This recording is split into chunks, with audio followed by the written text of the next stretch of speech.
சந்துரு, என்னப்பா எங்க போயிட்டு இருக்கா? ஒன்னும் உங்களை தான் தேடிட்டு. என்னைய தேடிட்டு வந்தியா? உடனே ரூம்ல இருந்தான்னு சொன்னேன். மாலை எடுத்து போடுந்தானப்பா சொல்லிட்டு வந்தேன். எதுக்கு இங்க வந்தா? இல்லப்பா, யாரோ கூப்பிட்ட மாதிரி இருந்துச்சு, அதான் அப்படியே பார்க்கலான்னு வந்தேன். இல்ல சந்துரு, நீ வெளியெல்லாம் வரக்கூடாது. முகூர்த்தத்துக்கு டைம் ஆச்சுன்னா ஐயர் சொன்னாரு. நீ ரூம்க்கு வாப்பா. அப்பா மாலை எடுத்து போட்டு விடுறேன். மணமேடையில வந்து உட்காரு. பா, அதுக்குள்ளேவா டைம் ஆயிருச்சு? ஆமாப்பா, இப்பதான் போய் கேட்டுட்டு வந்தேன். மாப்பிள்ளைய கூட்டிட்டு வர சொன்னாவ. வாப்பா சந்துரு, மாலையை எடுத்து போட்டுட்டு போலாம். அப்பா, இன்னும் கொஞ்ச நேரம் கழிச்சு போலாமே. ஏன்பா? ஒன்னும் இல்லப்பா, சும்மாதான். அப்படிலாம் சொல்லக்கூடாதுப்பா. கரெக்டான டைம்க்கு தாலி கட்டியே ஆகணும், புரியுதா? வா போவோம். ம், சரிப்பா.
இப்போ அவங்களுக்கு சுயரூபம் என்னன்னு தெரிஞ்சிருக்கும்.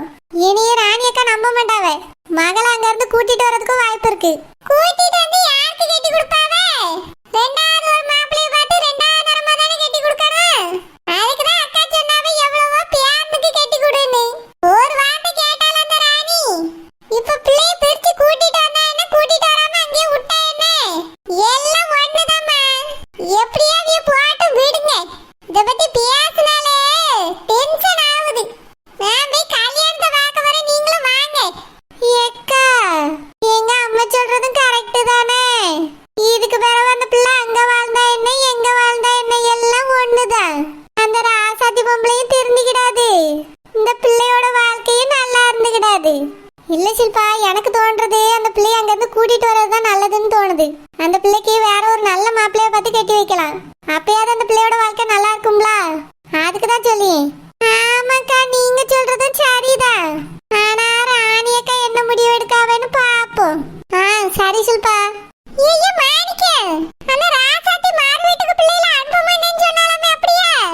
மா அவங்க சொல்லல, மாப்பிள்ள தான் வேலை இருக்குன்னு சொன்னாரு. பிறகு எதுக்கு உங்களை வர வச்சாவே? அதாம்மா ராணியும் கேட்டா. அதுக்கு எனக்கு தெரியாது, என் மகனுக்கு வேலை இருக்குது அப்படின்னு அவிய சொன்னாவ. வானவியல உட்காருங்கன்னு கூட சொல்லலையாமே. நிக்க வச்சால பேசி அனுப்பியிருக்காவே. காபி குடிக்கிறியான்னு கூட கேட்கலையா? நீங்கள் வந்து நின்னுட்டு இருந்தீங்களா, அந்த ராசாத்தி உட்கார்ந்திருந்தாளா? என்ன மாணிக்க இதெல்லாம்? இதுக்குதான் நான் படிச்சு சொன்னேன். உன் தங்கச்சி வீட்டுக்கு உன் மகளை கட்டி கொடுன்னு. என் வார்த்தையை ஒண்ணாவது நீ கேட்டியா? அம்மா நான் கேட்டேன், ஆனா ராணி தான் கேட்கல. அவளை தூக்கி தூர போடு. அவளுக்கு நல்லதா ஆகாது, கெட்டதா ஆகாது. என்னைக்கு நம்ம சொல்றத அவ காது கொடுத்து கேட்டிருக்கா? அவ இஷ்டத்துக்கு ஒரு முடிவு எடுப்பா. அதை எல்லாரும் கேட்டு நடக்கணும்னு ஆசைப்படுவா. இப்ப அவ பிடிவாதத்தால பிள்ளை வாழ்க்கை போச்சுல. அம்மா ஜெனி அங்க நல்லாதாம்மா இருக்கா. எப்படி அந்த வீட்ல நல்லா இருப்பா மாணிக்கா? உங்களையே இந்த பாடுபடுத்திருக்கா அந்த ராசாத்தி. அந்த பிள்ளைய சும்மா விடுவாங்களோ? இல்லம்மா நான் ஜெனிக்கு போன் அடிச்சு கேட்டேன். ஜெனி சொன்னா எந்த பிரச்சனையும் இல்லப்பா, நான் நல்லாதான் இருக்கேன்னு சொன்னா. அங்க எந்த பிரச்சனையும் இல்லம்மா, ஜெனி நல்லாதான் இருக்கா. ஆமா, நல்லா இருக்கா. உனக்கு எல்லாம் தெரியுமா? அங்க வேலை பார்த்துக்கிட்டு இருக்க சிறுப்பா போய் என்கிட்ட சொன்னா. உன் மகளை வாங்க வேலை வாங்கியாவல. என்னம்மா சொல்றீங்க? சமையல் வேலை மொத்தத்தையும் உன் மவ தாங்க செஞ்சுட்டு கிடக்காளாம். வீட்டுல சமையல்காரி வச்சிருந்தாவலாம். கல்யாணம் முடிஞ்ச உடனே சமையல்காரியை நிறுத்திட்டாவலாம். இப்போ உன் மவ தான் எல்லா வேலையும் அங்க செஞ்சுக்கிட்டு இருக்கா. இனியும் அவ தான் வேலை செய்வாளாம். ஜெனி என்கிட்ட எதுவுமே சொல்லலம்மா. அந்த பிள்ளை இன்னைக்கு வெளிய எல்லாத்தையும் சொல்லிச்சு. அதுவே வாயில பூச்சி. உங்களோட கட்டாயத்தால தான் இந்த வீட்டு கல்யாணம் பண்ணிக்கிட்டு போச்சு. நான் எவ்வளவோ சொன்னேன். உனக்கு பிடிக்கலன்னா பாட்டிக்கிட்ட ஒரு வார்த்தை சொல்லுமா, நான் இந்த கல்யாணத்தை நிறுத்திடுறேன்னு சொன்னேன். அம்மா சொன்ன கரெக்டா தான் இருக்கும். அம்மா சொன்ன முடிவுக்கு தான் நான் கட்டுப்படுவேன்னுட்டா. இந்த ராணி அந்த பிள்ளைய பால் நிலத்துல பிடிச்சு தள்ளிட்டா. இப்ப பாரு, கல்யாணத்துக்கு கூட அந்த பிள்ளைய கூட்டிட்டு வர இல்ல. வார வீட்டுக்கு 2 மாசம் கழிச்சு வரேன்னு சொல்லியிருக்காவ. அந்த பிள்ளைக்கு அந்த வீட்டுல என்ன கொடுமை நடந்தாலும் நமக்கு தெரியாது மாணிக்கா. ஏன் எல்லாரும் சேர்ந்து அடிச்சாலும் தெரியாது. அப்படிலாம் எப்படிம்மா செய்வாங்க? உங்களாலேயே மதிக்கல. அந்த பிள்ளைய வேலை வாங்கியாவ. இப்படிப்பட்டவிய நாளைக்கு அடிக்க மாட்டாங்களோ? பாவி என் பியாத்தி. தெரிஞ்சே கொண்டு போய் கிணத்துல தள்ளிவிட்டியல. உன் பொண்டாட்டிக்கு தான் அறிவில்ல. நான் எவ்வளவு சொன்னேன் வாங்கிட்டேன். வேண்டாம்ப்பா, சரி வராதுன்னு. நீயாவது ஒரு வார்த்தை கேட்டிருக்கலாம்ல. கல்யாணம் முடிக்காவலாம், கல்யாணம். பெத்த தாய் உடம்பு சரியில்லாம கிடந்தாலும் பரவாயில்லன்னு கல்யாணம் முடிக்காவலாம். என்னைய விட உன் மவ கல்யாணம் முக்கியமா போச்சு என்ன? ஏம்மா என்னால எதுவுமே பண்ண முடியலம்மா, ராணி தான் கல்யாணம் முடியட்டும்னு சொல்லிட்டா. அவ சொல்லுவா, ஒரு தகப்பனா உனக்கு எங்க அறிவு போச்சு? நீ யோசிச்சிருக்காண்டாமா? அம்மா முடியாம இருக்காவ, இந்த நேரத்துல கல்யாணம் வேண்டாம் நிறுத்தி இருக்கணும். நிறுத்தி இருந்தா இப்ப எவ்வளவு நல்லா இருந்திருக்கும். பாவி என் பியாத்தி அங்க என்ன பாடுபட்டுட்டு இருக்காளோ தெரியல. என் பியாரி என்கிட்ட சொன்னா, சரி நான் கேட்டுக்கிறேன் பாட்டின்னு. என்னம்மா சொல்றீங்க? ஆமா, என் விருப்பத்தை அவன்கிட்ட சொன்னேன். சரி பாட்டி நான் கட்டிக்கிறேன்னு அவன் சொன்னான். நீங்கள் வந்து அங்க கொண்டு போய் தள்ளிட்டீங்களே, அதனாலதான் அவன் இந்த பிள்ளையை கட்டிக்கிற போறான். இல்லனா செடி பிள்ளையை தான் கட்டியிருப்பான். அவன் வாழ்க்கை நல்லா இருந்திருக்கும், என் பியாத்தி வாழ்க்கை நல்லா இருந்திருக்கும். சொத்தம் வேற எங்கேயும் போயிருக்காது. உன் தங்கச்சி உன் மவளை உள்ள கையில வச்சு தாங்கியிருப்பா. மூத்தவளை எப்படி பாத்துக்கிறிய பாரு. தெரியும்மா, எனக்கும் தங்கச்சி நல்லா பாத்துக்கிடுவான்னு தெரியும். ஆனா ராணியோட பிடிவாதம் வேற இடத்துல கட்டி கொடுத்துடணுங்கிறது. என்னால என்ன செய்ய முடியும்னு சொல்லு. ஒரு ஆம்பளையா நீ பொண்டாட்டி அடக்கி இருக்கணும். பிள்ளைய நல்ல இடமா பார்த்து கட்டி கொடுத்திருக்கணும். அந்த கல்யாணத்தை நிறுத்தி இருக்கணும். எனக்கும் கல்யாணம் நடக்கிறதுல இஷ்டம் இல்லம்மா, நான் நிறுத்தணும்னு தான் நினைச்சேன். ஆனா ராணி தான் ஏற்கனவே ஒரு தடவை அவ ரொம்ப கஷ்டப்பட்டுட்டா. இதுவாதே அவ விருப்பப்படி நடக்கட்டும் தான் விட்டுட்டேன். விருப்பப்படி நடக்கிறதுக்கு இது என்ன விளையாட்டு காரியமா? பிள்ளையோட வாழ்க்கை மாணிக்கா. ராணி எப்பவுமே தப்பான முடிவு தான் எடுப்பான்னு உனக்கு தெரியாது. என் சொத்து பத்திரமா இருக்கட்டும்னு அவ பேர்ல எழுதி கொடுத்தேன். என் மகளுக்கு அதை கண்ணுல காட்டினால. அதனாலதான் என் பியாத்தியெல்லாம் என் பேரனுக்கு கல்யாணம் பண்ணி வச்சிடணும்னு எனக்கு ஆசை. சொத்து எங்கேயும் போயிருக்காது, சொந்தமும் விட்டு போகாது. இனி என்னதான் இருந்தாலும் அவ ராசாத்திக்கு தான் மருமவா. சாரஜாக்கு மருமவளா வர முடியாது. வெறும் உறவு முறைக்கு மட்டும்தான் மருமவா. அதனால பாதி சொத்து என்ன, முழு சொத்து அங்கதான் போக போகுது. என்னையே போங்க. என் மவளை கடவுளா பார்த்து முன்னேத்தி விட்டுட்டாரு.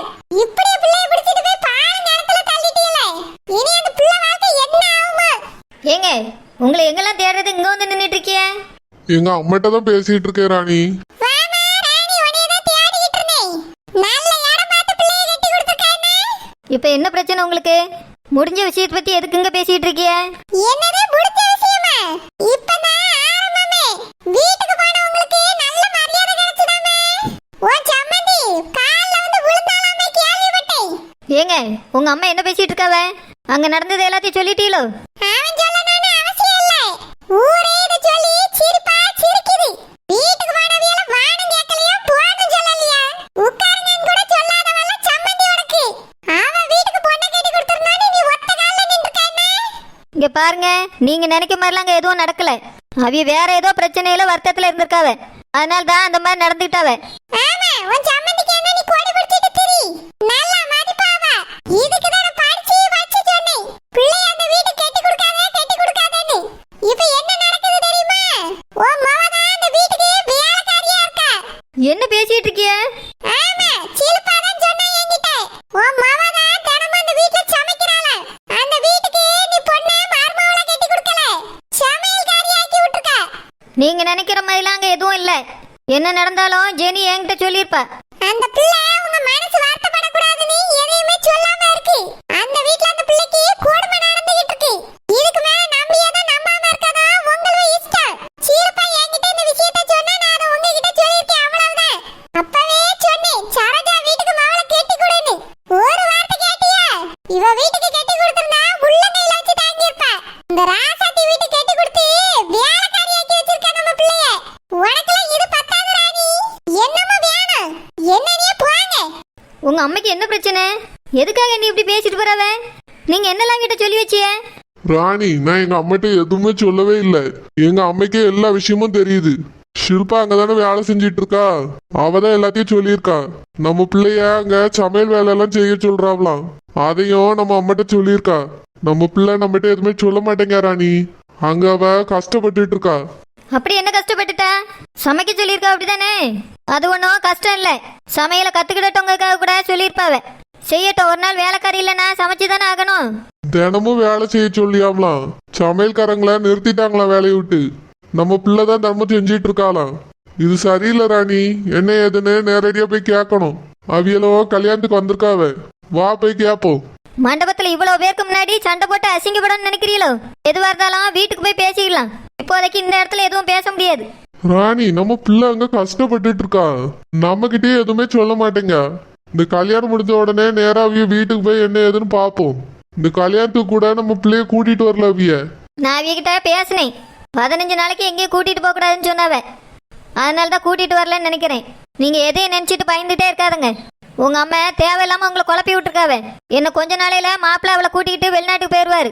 அதுக்கு பிறகு அவளை யாரும் வேலையாக மாட்டாவ. எந்த பிரச்சனையும் இருக்காது. அது வரைக்கும் கொஞ்சம் பொறுமையா இருங்க. அதனால தான் நானும் பொறுமையா இருக்கேன். சரி ராணி, வேலை செய்ய சொல்லியாவலான்னு வீட்டுக்கு போய் பாப்போமே. அதான் எனக்கு ரொம்ப கஷ்டமா இருக்கு. அதெல்லாம் பிறகு பாத்துக்கலாம். வாங்க முதல்ல போய் கல்யாணத்தை பாப்போம். அத்தை தான் அப்படி நடந்துக்கிறாங்கன்னா இவர் ஏன் இப்படி நடந்துக்கிறாரு? நான் அப்படி என்ன கேட்டுட்டேன்? இந்த கல்யாணத்துக்கு போகணும் ஆசையாக இருக்கு, போகலாம் வாங்கன்னு தானே கூப்பிட்டேன். எப்போவுமே அவர் பார்க்குறதுக்கு ஃப்ரீயாக தான் இருக்க மாதிரி இருக்காரு. எங்கள் அப்பா அம்மா வந்து கூப்பிட்ட போது மறு வீட்டுக்கும் வரமாட்டேன்னு சொல்லிட்டாரு. இன்னைக்கு கல்யாணத்துக்கு போகக்கூடாதுன்னு சொல்கிறாரு. கேட்டால் முக்கியமான மீட்டிங் இருக்குன்னு சொல்கிறாரு. அப்படி எந்த முக்கியமான மீட்டிங்கும் இருந்த மாதிரி தெரியல. பொய் சொல்கிறாருன்னு மட்டும் நல்லாவே தெரியுது. எதுக்காக இப்படி நடந்துக்கிறாங்க? ஏன் நான் எங்கள் வீட்டுக்கு போகக்கூடாதுன்னு நினைக்கிறாங்க? எங்கள் ரிலேஷன் மேரேஜுக்கு ஏன் நான் போகக்கூடாதுன்னு நினைக்கிறாங்க? எனக்கு ஒன்றுமே புரியல. நான் இவரை கல்யாணம் பண்ணிக்கிட்டது சரியா தப்பா? அதுவும் எனக்கு தெரியல. இவர் பேசுகிறதான் கேட்கும்போது ரொம்ப கஷ்டமாக இருக்குது. அத்தை இவரை விட மோசமாக பேசுகிறாங்க. ஏன் எல்லாரும் இனி இப்படி நடத்துகிறாங்க? கல்யாணத்துக்கு முன்னாடி என் மருமகன் வார்த்தைக்கு வார்த்தை சொன்னாங்க. எங்கள் அம்மா கிட்ட ஒரு வேலை கூட செய்ய விடாமல் நான் பார்த்துக்கிறேன்னு சொன்னாங்க. ஆனால் இப்போ என்னை ஒரு வேலைக்காரி மாதிரி வேலை வாங்குறாங்க. வேலை செய்கிறது கூட எனக்கு பிரச்சனை இல்லை. ஆனால் ஏன் என்னை யாருமே மதிக்க மாட்டுறாங்க? நான் அங்கே போகணுன்னு சொன்னால் போகக்கூடாதுன்னு சொல்கிறாங்க. எங்கள் அப்பா அம்மா வந்தாலும் மரியாதையாக நடத்த மாட்டுறாங்க.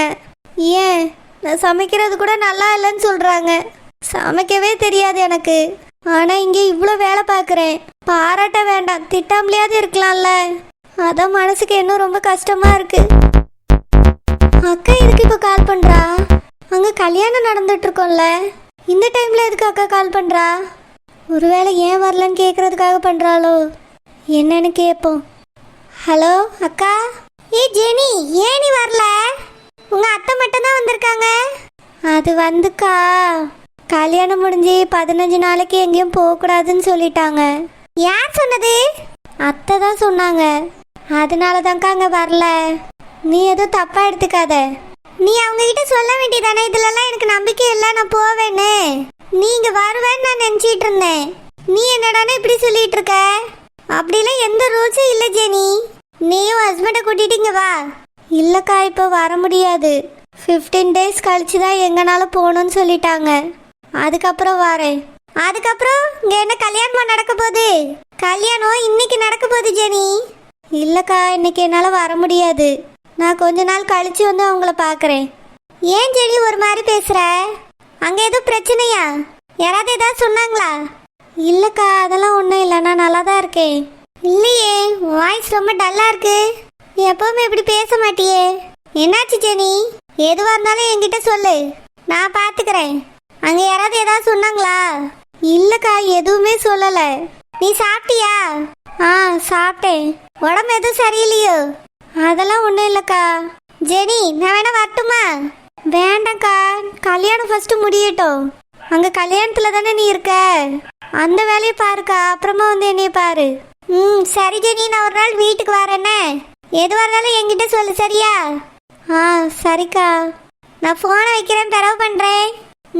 சரிக்கா.